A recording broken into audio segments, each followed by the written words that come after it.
Ụmụnne m na ụmụnna m ele otu ọ nọrọ unu hụkwurichi ọ nwanne ọnụ nwanyị mba nnọọ awụchasịala nụ m iyi. Ụmụnne m, o nwere ihe nderende m dere wepụtara ụnụ n'abalị ole na ole gara aga wee kwuo ụnụ nkwa na aga m ewepụta vidio ya, full vidio, wee kọọ ihe merenụ na otu o siri mee. Ụmụnne m, ọ ya wụ akụkọ ka m bịara ebe a taa igbo tọwara ụnụ, n'ihi na ọ na-adị mma akọruo ege ruo. Esemokwu dịra nwanne na nwanne, mmezi dịkwara nwanne na nwanne. Anọ m na April 13th, otu nwanne anyị onye Imo steeti erichie out to me, dere m ihe ndere dege mee explain ihe ọ na-agabiga n'aka nwanne anyị nwoke onye Igbo anyị wụkwanụ onye Anambra, Igbo wotu. Ya wee gaa n'ihu gwa m sị nwa mba nọ na m ledele ihe nwanne ya nwoke ya na ya abụọ nọ na Istanbul, Turkey, ihe o mere. Ya wee kọwawa sị m na ya emitiri na church Redeemed Christian Church of God na Istanbul, ebe ya gara ikpere Chineke. Aha logistics company akwanụ Sunrise na Istanbul. Ọwa assistant pastor na Redeemed Christian Church of God. So ruo ka chọọchị gbasa, ya ga-emitie ya. Si ya na ya ga-alike iji uzu logistics company ya zụọ ihe ndị a chọrọ ibula Nigeria. Ya ga-eji rụtọ, ya ga-eti n'ụlọ ya rụga. Ọ si oke na nsogbu anọ. O ji aka ya kpọrọ ya gaa na company ebe a na-produce distance. Ya esoro ya gaa ka ya rutere na the company. Chukwu eme ebere. Company nọ on promo. Na company ahụ wụ ịkwụta part payment after production. Ngwa ahịa gị dị ready, gị weta balance. Na ya na ya abụọ so n'ụkwụ gaa na the company. Ya wụrụ na company ahụ nọ na promo, ha nọ promo that period of time. Ya nọrọ nga select ihe niile ya chọrọ, echekie ya. Ya wụ these goods ụnụ hụ ga-ebe ugbu a na leweni ya, ma Jacuzzi, ma heater, ma WC. Ihe ndị a nọ hụ ga-ebe a dịkwa otu o si na-aga. Unu lee anya kewu reflection of the nonso a na-ekwu okwu ya. Lekwe ya kemgbe a na-asọtụ ahịa, echeki gị ya ekwuo ihe ndị ọ chọrọ. Ya bịa wetazie part payment, ya kwụọ company part payment of $1,000. Sizi ha oke na ọwụ na company produce cha ahịa ya dị ready, after production ahịa dị ready, na a ga-akpọzie ya wetazie balance. Ya alawa, nọnso alawa. After some time, nọnso akpọzie ya si ya na ahịa ya adịla ready. Ya so oke ka ya sendere ya ego ahụ ka ọ ga kwụọ ya the company, n'ihi na ọ ya nwakpọrọ ya gaa na the company. Ka ya sendere ya ego ka ọ kwụọ the company, so that company ga-ana ya shipping informations. Ya wụ na ọ ya nwa wụ nọnso ga-eji his own shipping company name ka a ga-eji ebulata the ahịa. Ya gwa ya so oke na ọ ga-asubmit gwa ha na company ya ka ọ ga-use, then ya sendara nọnso ego a, ọ kpọọ ya so nwetele ya CS na ya nwetele na ya agawala ebe ahụ. Ya erutekwenụ kpọghachi ya na ya akwụọla ụgwọ ahụ, na company ebuterele the whole goods na office ya, na ihe ọ fọziri na gịnị shipment. Ya so oke na ọ chere before na-eshipụ the ngwaahịa ka ya zụtakwa ụfọdụ ngwaahịa tiri ya bịa zụọ light, na enwere ọkụ nke ya zụrụ $600, zụọ ọkụ nke ọzọ $1,300. Adịga total ahịa ahụ wụ $10,000. Kwụzie ya ụgwọ ọ ga-eji shipụ ahịa anụnta to Nigeria. Na nwanyị mba nọ mza na ọ ebe a na-aka okwu gbanyere na stage a ka anụzi n'elu ya ka anụzi.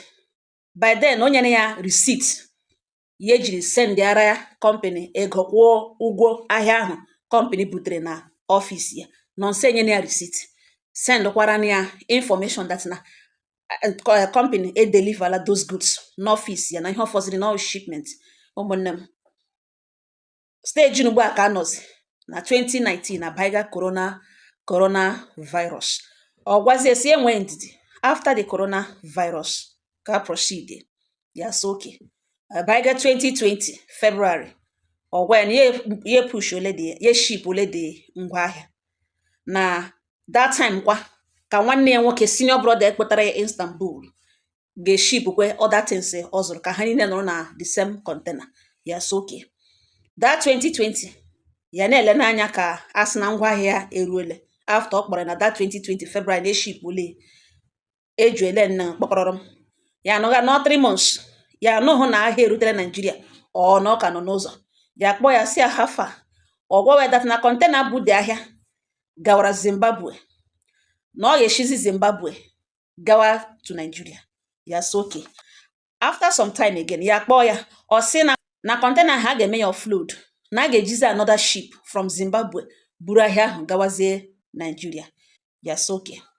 Anọ hakwa after some months ya kpọkwa ya sị hafa ọ gwazie na the ship nwere problem. Ship bụ the container nwere problem.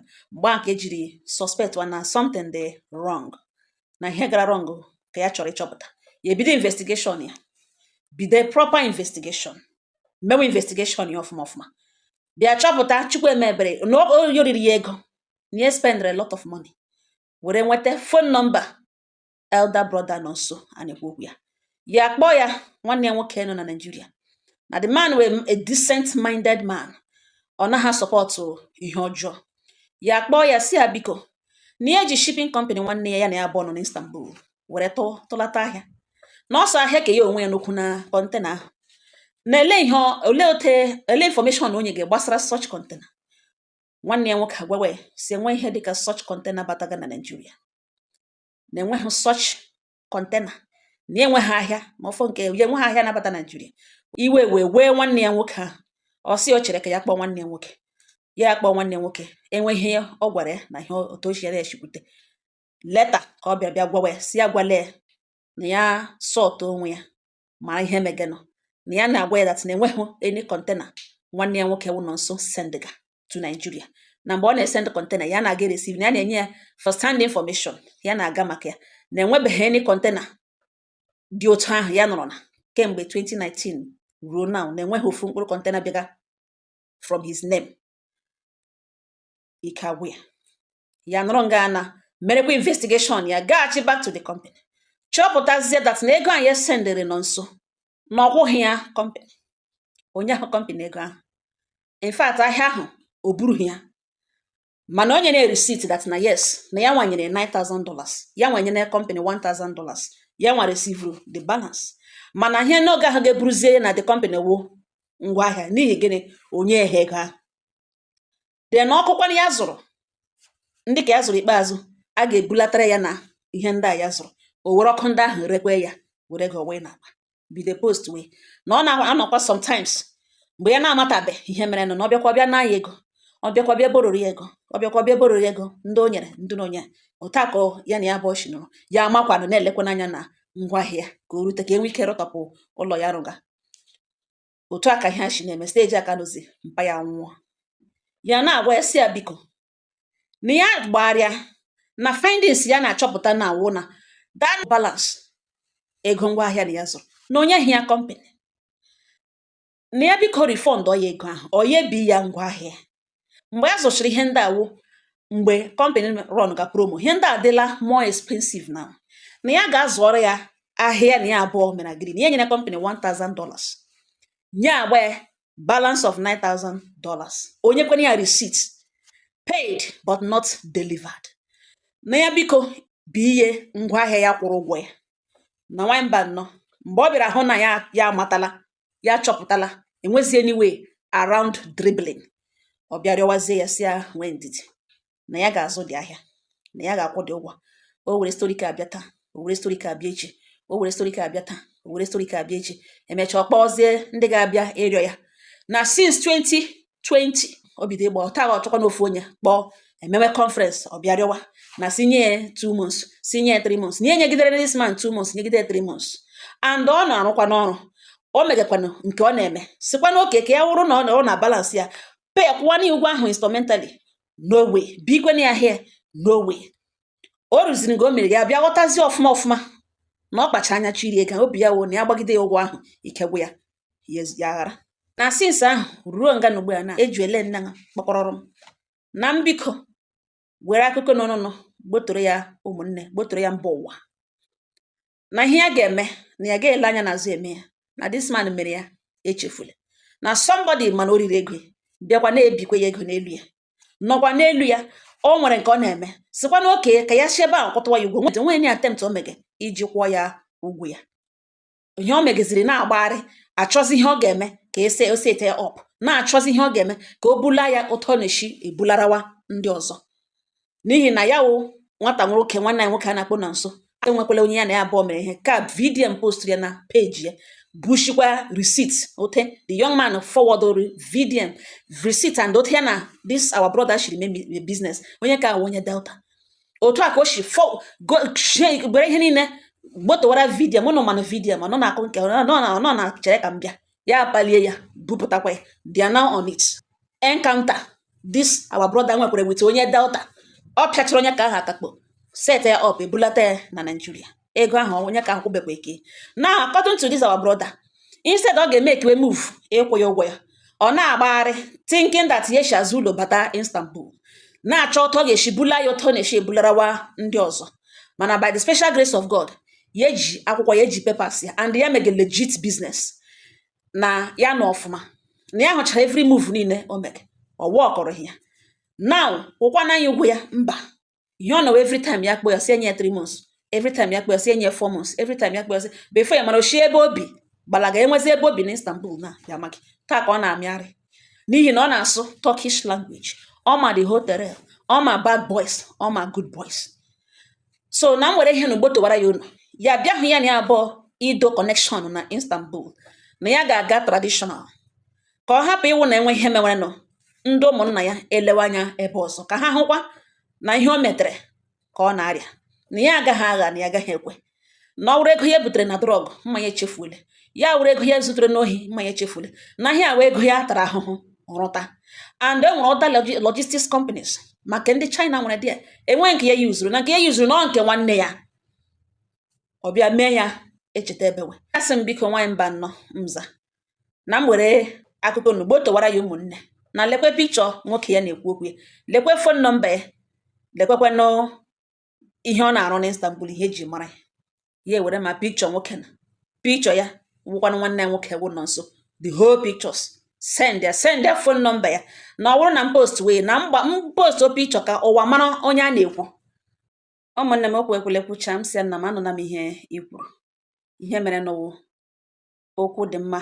ịnụ from ọnụ abụọ mmadụ abụọ na-ese okwu dị mma anụ ebe enweghị mebiri emebi a na-agaghị ama otu a ga-eme ngwa sendịara m nọmba ya ka m kpọọ ya biko ka m nụkwanụ ọnụ ka ya marakwanụ plan o nwere ịkwụṅụ ụgwọ ya sị m oke mgbe m na-akọla anya kpum ya esendịa fon nọmba ma be mbido kpọwa nwanne anyị nwoke ụkwanụ nọ nso kpọga ya ọ naghị epik kpọga ya ọ naghị epik mbịa sendịara ya meseji si ya biko na enwere onye ripọtụrụ mata ya enwekwara na ihe onye ahụ chọrọ ka m mere ya mana achọbeghị m ime ihe ahụ tiri m anụ from him marakwanụ ihe o nwere ikwu ya bịa reply ya m na ọ ga-akpọghachi m ya akpọghachi m the next day m gwa ya ihe nwanne anyị nwoke wetakwara na mata ya otu o shiri ka ọke ya onwe ya asị m na ọ wụghị otu ahụ ka o shiri mee na ahịa ahụ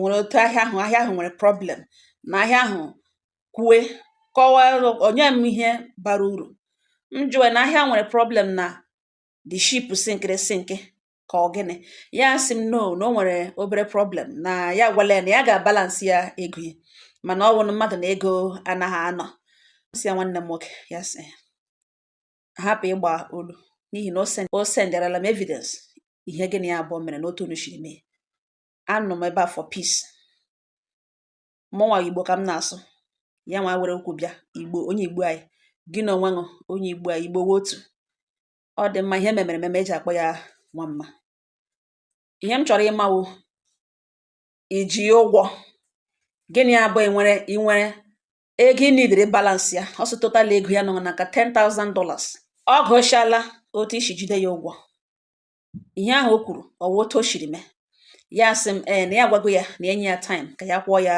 ụgwọ m si oke ele na ụdịka time ị nidiri n'ihi na ị mere mistake ọ bụrụ na enwere ote mmadụ si nye gị ego were zụpụta ihe ọ gị were ego na mere ihe dị otu a gị rie the money or gị use the money for your own pressing need.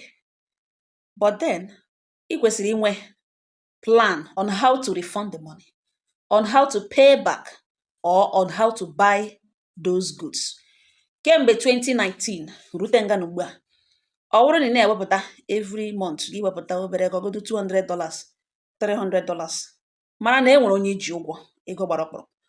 From 2019 ruo nga ugbu a na mma ịkwụchana ụgwọ a. Isi na iji mmadụ such amount of money kemgbe ahụ rute nga na 1 naira nwebe nke i nyere onye ahụ. Na ọ naghị aṅa ego na gị gaa na company ebe ahụ ikpere ga ya kwụrụ ụgwọ na gị ga-azụchiere ya ngwaahịa. Ị gabekwa na ọgodo otu a ngwaahịa ahụ shiri o buru ibu. Every month gị ga-azụpụtakwa n'otu, every month gị ga-azụpụta otu, mma ịkwụchana. Ọ nọkwanụ hụ adị mma.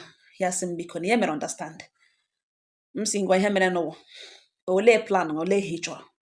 Gwa m plan ị nwere iji kwụọ ya ụgwọ ahụ. Ya sị nyetụkwuo ya time. M si ya, how much time do you need?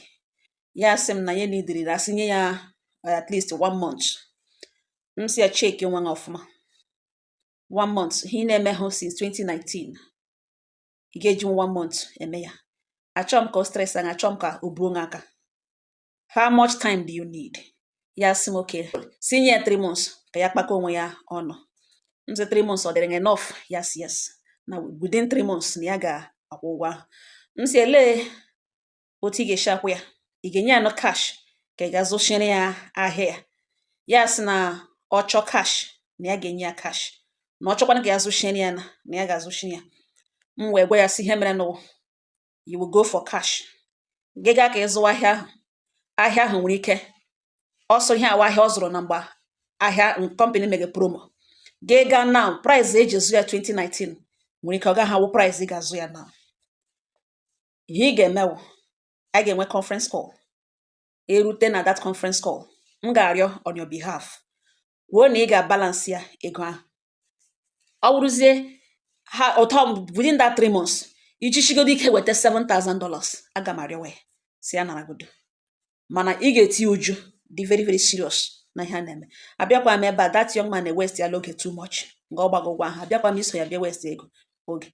Mana ofu ihe doro m anya wụ aga m arịọ ya na ụdị m ga-eji rịọ ya for that 3 months ahụ isinye gị. Now, after the conference, ka I mara the next thing to do. Ya sị m okay. Ya ekelecha m. Ụmụnne m etile nụnụ conference call. Ya akpọtakwa onye ọzọ. Enwere another person na onye ka aha asọ nọ na kemgbe 2 years. Every time akpọ ya conference call.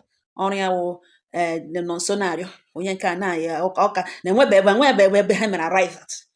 Ka erutere na the conference call, nwanne anyị nwoke nwekwanụ onye nwe ahịa si na ya na-anaga ego, si ya zụchiere ya ahịa ya, na ya zụchiere ya ahịa na ihe ya ma na ọwa ahịa kwa na ọ ga-enye ego, na ọ ga-enye ya ego ya outrightly 1 naira aga hapụ na ọ ga-akwụcha ya na condition onye ka eweta condition ya onwe kwanụ sinyegodi ya next week ka ya were gaa na company mara ihe ahịa nọ, marakwana otu esi azụ ya, marakwana production company nwere. Enye ya 1 week, ọ nara abaiga 2 weeks. Mgbe ọ gara ga sọtụcha dị ahịa, weta list. Nwanne nwoke sa ahịa ahụ ezughị ezu na enwere ihe ndị o wepụrụ. Send ahịa gwara ya pictures ote ya na ya bụ ọchịrị zụ ahịa. Ya alaghachiwa hakwa na company ga-emewe amendment, return all those things o wepụchiri from the list. Now company ya bịachi na company sa ga-ebido production next month ya. Emecha ihe niile. After the conference call, eme agree that na ye were 3 whole months.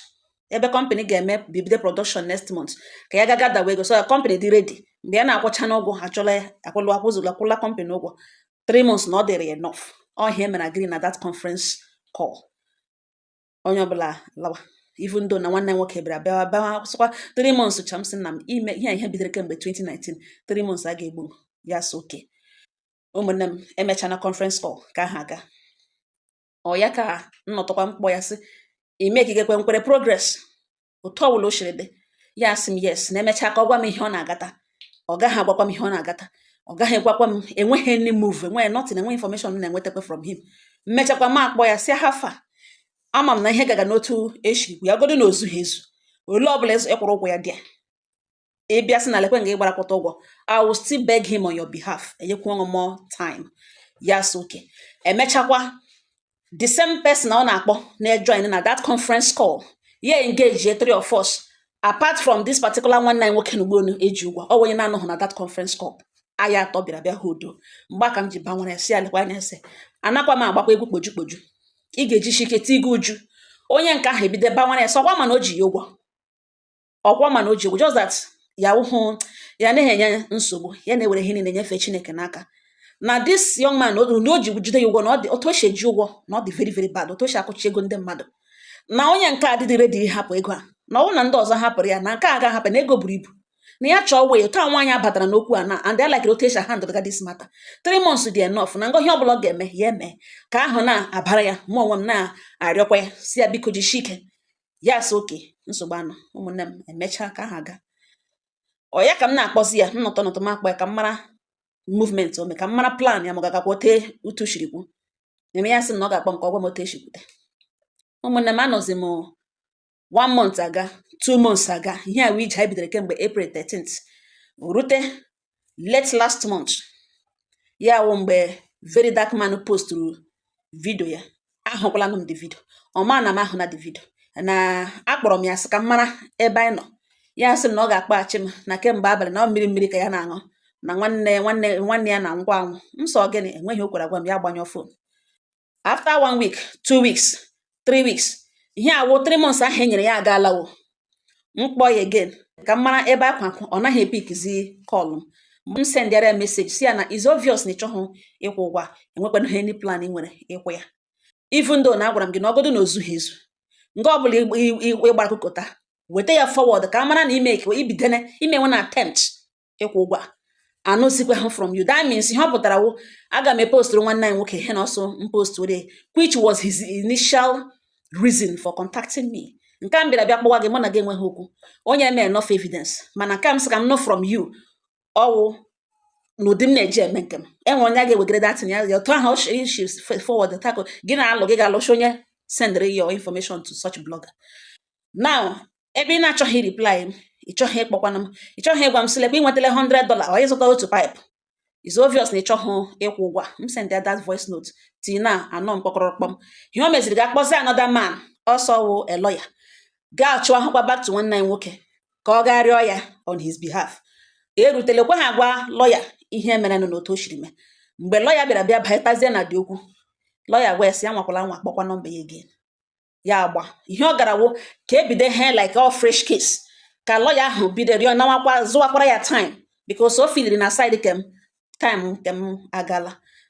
Ya gakpọrọ na dị mgbe ka nwanne nwoke jiri gwa m sị nwa mba nnọọ na m mere ya destin, na ya chọrọ ka okwu apụta n'ịntanetị before ya alụwa ọgụ dịrị, na m bupụtara ya okwu nọ enwe ndị maara ya, ndị ụlọ ha, onye ọbụla ga-akpọ ya na ihe ya ma wee gwe na mbupụtara okwu na ka ya dị shọ na ya jụzuola ya ogu ebe niile before na-alụ ọgụ dịrị. Ụmụnne m ọ ya ka m sị ma bịa gbotowara ọnụ taa. Ana m arịọ ọ na ịma onye nọ nso ịnọ na Nigeria, ịma the family, biko ọ dị mkpa ka eriche out share na vidio ka ha nwee ike mara na ihe na-achọ imebi.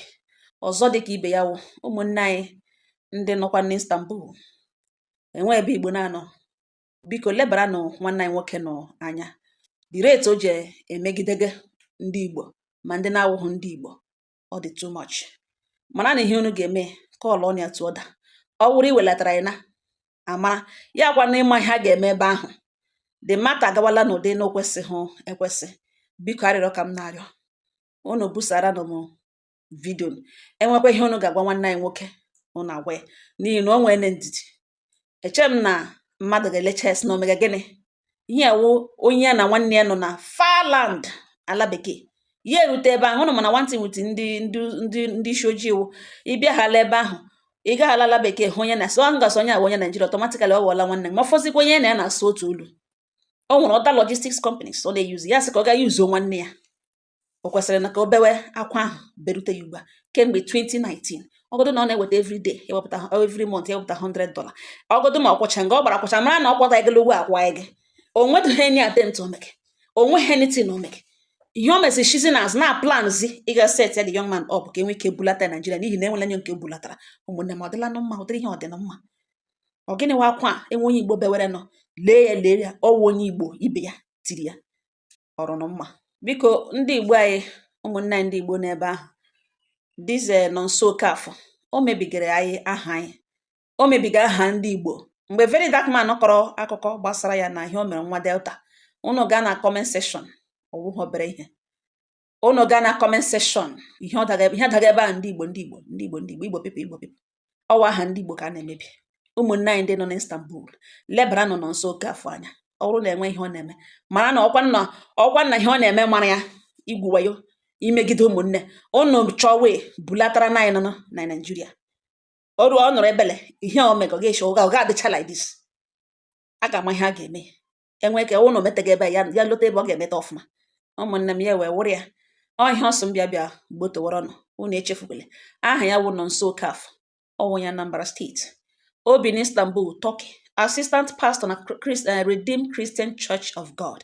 Ihe a m kọga ebe a na mere na 2019 till now o ji nwanne anyị $10,000. O meghe any move any attempt ekwe. Ha emehụ business, enwe business ha mere buying and selling. Ọwụ ego ebororo eboro, ọwụ ha ahịa ọ zụrụ ya azụ. Ihe awụ ahịa ọ zụrụ na company. Bigezie nwanne, patronize nwanne, use shipping company nwanne ka o ji budata ya na Nigeria. Ọ ya ka nwanne riri ego, rie change. Return kwanụ mba, onye ri na ego na-eri ya eri. Iricha gị iji chere kwa ụgwọ ije. Kemgbe 2019, no attempt eji akwụ ụgwọ ụmụnne m ọrụla mma. Ọhịa ọsọ m bịa gbotowara ọnụ. Nwekwa ihe unu ga-agwa nwanne ya nwoke, unu gwa ya. Ọ nga ọha nọ m n'ọnụ. Udo dịrị unu.